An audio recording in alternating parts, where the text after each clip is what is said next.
Hello बच्चों, let's see the question. The question is inversion of a sugar follows first order rate equation which can be followed by noting the change in rotation of the plane of polarizing of light in the polarimeter. In the polarimeter, if r infinite, rt and r naught are the rotations at t infinite, t is equal to t and t is equal to 0, then first order reaction can be written as. देखिए इस question में हमसे क्या बोला है कि जब हम एक रिएक्शन रखिए क्या कि जब हम शुगर का इन्वर्जन होता है तो वो फर्स्ट ऑर्डर रिएक्शन फॉलो करती है और ये क्या कर सकती है, इससे हम नोट करते हैं कि जो पोलराइजेशन होता है, जो पोलरीमीटर में क्या होता है, प्लेन ऑफ पोलराइजेशन होता है लाइट का, उसको क्या कर देती है, रोटेट कर देती है। ओके, हमें दे रखा है कि अगर यहाँ पे जो R infinite and R T and R naught ये क्या है, रोटेशंस है टी इनफाइनाइट टाइम पे, T is equal to T time पे, टी जीरो टाइम पे, तो हमें फर्स्ट ऑर्डर रिएक्शन बतानी है कि हम उसको कैसे लिख सकते हैं। चलिए इस क्वेश्चन का सोल्यूशन देख लेते हैं। अगर हम बात करें इस क्वेश्चन के की कॉन्सेप्ट की, तो यहाँ पे की कॉन्सेप्ट क्या हो जाएगा, यहाँ पे की कॉन्सेप्ट हो जाएगा फर्स्ट ऑर्डर रिएक्शन। क्या की कॉन्सेप्ट हो जाएगा, फर्स्ट ऑर्डर रिएक्शन। ओके, अब देखिए हमें यहाँ पे क्या बता रखा है, हमें यहाँ पे रिएक्शन क्या दी है, हमें रिएक्शन दे रखी है। चलिए यहाँ पे रिएक्शन नोट कर लेते हैं, क्या रिएक्शन दे रखी है। रिएक्शन में बोला है कि जब शुगर को क्या करवाते हैं, वाटर के साथ में ट्रीट करवाते हैं। देखिए यहाँ पे शुगर थी, इन्वर्जन हो रहा है यानी कि वाटर है साथ में, तो क्या होगा, शुगर वाटर के साथ में रिएक्ट करके क्या बनाती है, ये बनाती है ग्लूकोज प्लस क्या, फ्रक्टोज।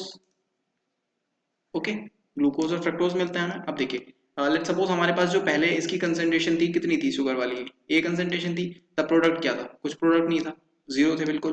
उसके बाद क्या हुआ, ये टी बराबर जीरो टाइम पर थी, जब कुछ भी टाइम नहीं था। अब क्या होगा, एक टाइम आएगा हमारे पास T is equal to T, वहां पे क्या होगा, कुछ सेकंड टाइम आएगा कि जो हमारी कंसेंट्रेशन थी वहां पे कुछ प्रोडक्ट बन जाएंगे, और प्रोडक्ट क्या होंगे, लेट्स सपोज एक्स एक्स है, तो यहाँ पे क्या हो जाएगा, कंसेंट्रेशन कितनी डिक्रीज हो जाएगी, पहले वाली ये हो जाएगी ए माइनस एक्स। ओके, ये हो जाएगी टी टाइम पे। अब हमें क्या बोला है, टी इनफाइनाइट भी बता रखा है, तो टी इनफाइनाइट क्या हो जाएगा, जब टी का टाइम इनफाइनाइट हो जाएगा तब क्या होगा, तब सारा जो रिएक्टेंट होगा वो प्रोडक्ट में कन्वर्ट हो जाएगा। तो यहाँ पर रिएक्टेंट की कंसेंट्रेशन जीरो हो जाएगी और प्रोडक्ट कितना हो जाएगा, जो जितनी हमारी पहले थी, यानी कि ए दे रखी थी तो सारा कन्वर्ट हो गया, तो ए से हमें ए मिल गया। क्लियर। अब देखिए हमें क्या बोल रखा है, रोटेशंस के बारे में क्या बोला है कि यहाँ पे देखिए आर इनफाइनाइट दे रखी है हमें।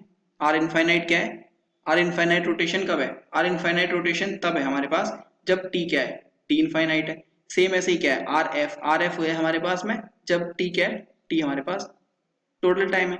ओके, टी टाइम पे है। और आर जीरो क्या है, आर जीरो तब है जब टी हमारा जीरो है। ओके, तो ये हमें रोटेशंस गिवन है उनके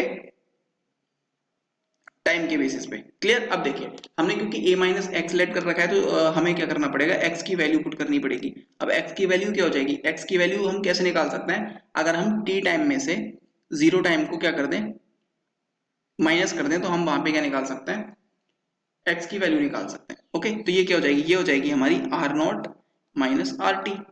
एक्स की वैल्यू क्या हो जाएगी, R naught minus R T. Same ऐसे ही हम क्या करेंगे यहाँ पे, देखिए अगर हम a की वैल्यू निकालें यहाँ से, तो a की वैल्यू कितनी हो जाएगी, इसी तरह से हम a की वैल्यू भी निकाल सकते हैं, जैसे x निकाला है, a हो जाएगा हमारा R naught minus R infinite, हो जाएगा ना R naught minus R infinite. Clear. अब देखिए जो फर्स्ट ऑर्डर रिएक्शन होती है, फर्स्ट ऑर्डर रिएक्शन के लिए रेट कांस्टेंट की इक्वेशन क्या होती है, ये होती है k equals to 2.303 upon T log initial minus upon final a minus A zero, या हम इसको क्या लिख सकते हैं, इसको लिखते हैं a माइनस एक्स। ये क्या होती है, ये इक्वेशन होती है तब जब हमारी जो कंसंट्रेशन थी वो दे रखी थी। अब हमें इन्होंने दे रखी है रोटेशन, तो हम यहाँ पे क्या करेंगे, रोटेशंस की वैल्यू रख देंगे। ये हो जाएगा k equals to 2.303 upon T log A की वैल्यू क्या आई थी, R naught minus R infinite upon A कितना है हमारा, R naught minus R infinite minus X की वैल्यू क्या है, एक्स की वैल्यू है R naught minus R T. Clear. जब हम इसको सॉल्व करेंगे तो ये कितना आ जाएगा, देखिए इसको सॉल्व करते हैं, जब हम इसको सॉल्व करेंगे ये यहाँ पे नेगेटिव है, जब इस नेगेटिव को अंदर फर्दर करवाएंगे तो यहाँ पॉजिटिव हो जाएगा, यानी कि ये नेगेटिव नेगेटिव है। देखिए आर नॉट से आर नॉट कैंसिल हो जाएगा यहाँ पे।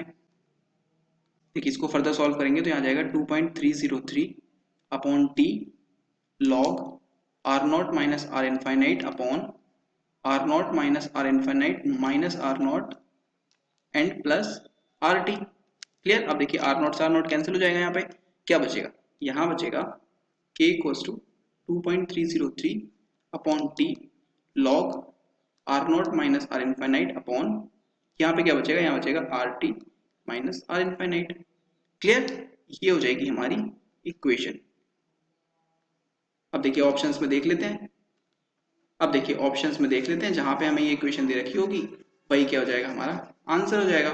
तो ऑप्शन फर्स्ट देखते हैं। देखिए फर्स्ट ऑप्शन में हमें क्या दे रखा है, 1 upon T log e R one minus R infinite upon R naught minus R infinite. Second देखिए यहाँ पे हमें ऑप्शंस में ln दे रखा है, तो हम क्या करेंगे, इस लॉग को ln में कन्वर्ट कर लेंगे। तो ln क्या होता है, देखिए ln इक्वल्स टू होता है 2.303 लॉग।